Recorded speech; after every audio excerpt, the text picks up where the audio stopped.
throwing stuff here. Hey everybody, it's Kira. Welcome back to my channel. So today I'm going to be doing the coffee book tag.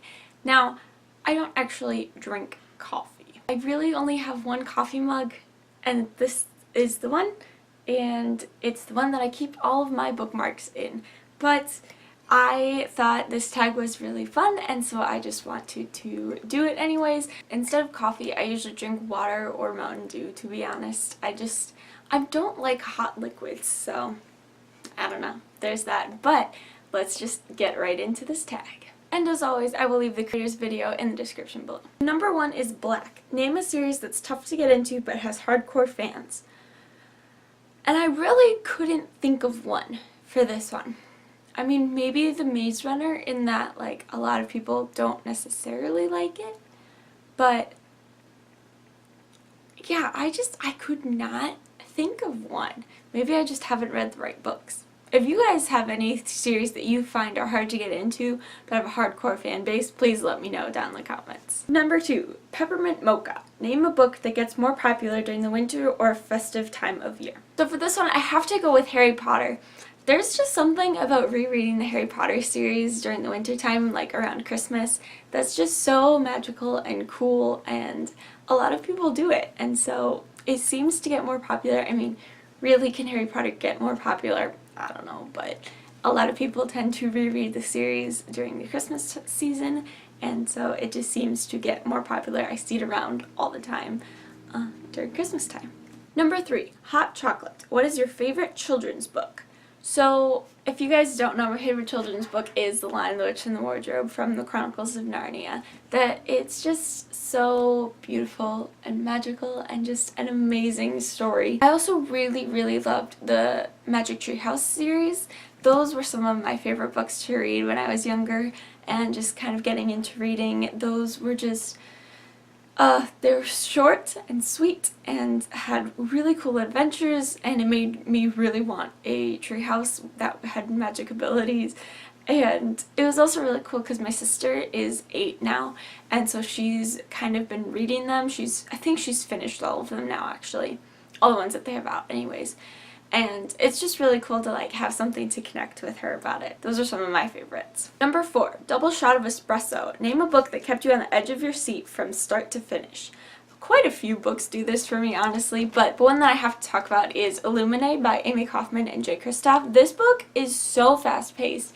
It's crazy. It's a really thick book. It's like 500 pages. But because of the way that this book is written with text messages and just drawings and all this stuff, it goes by very fast. I remember reading this in the car, and I was like already 300 pages in and being like, wow, that doesn't feel like I'm already 300 pages in. So this one, and there's so much action that happens in here, and it's the beginning of an amazing series, I'm sure. I'm so excited for the 3rd book to come out.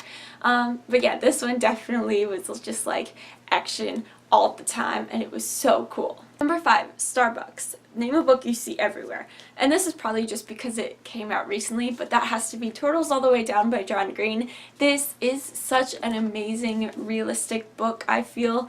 It's a contemporary book. If you know anything about John Green, you know he writes contemporaries. This book has been everywhere because it came out a couple months ago, and yeah, seriously, I see it everywhere. Or, I mean, you could also go with the Harry Potter series because it's Harry Potter, but I've seen turtles pretty much everywhere that I've been. Number 6 is That Hipster Coffee Shop. Name a book, give a book by an indie author a shout out. Now, I haven't really read any books by indie authors, but I have just finished one that is from a debut author, and so I thought I would give that a shout out instead, and that is The City of Brass by S.A. Carberity? I'm so sorry, I'm so butchering that name. But I just finished this. This is her debut novel, and it is so cool. It is so magical in a different way than like the Chronicles of Narnia. This takes place in kind of it starts off in the city of Cairo in Egypt, and it has more of that Middle Eastern type feel to it, and there's jinn, and there's just all these magical people that you find out are real, and it's so phenomenal. I loved this so much. Number 7, Oops, I Accidentally Got Decaf. Name a book you're expecting more from. And for that, I have to go with Otherworld by Jason Segel and Kristen Miller. It was interesting, and it kept me hooked a lot of the time. Like, it definitely kept me hooked, but there just was this element of, like, I don't know, it was just not polished. I didn't really enjoy it. Like, the story itself was good, but I feel like the characters weren't as developed as they could have been. I feel like the characters were just meh. I don't know. It was just kind of not what I was hoping it would be, honestly. And so it was just kind of an okay book for me. And number 8, The Perfect Blend. Name a book or series that was both bitter and sweet, but ultimately satisfying.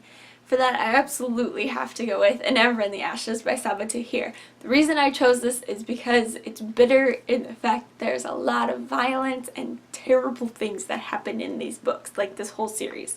Well, I mean, this and A Torch Against the Night, the sequel.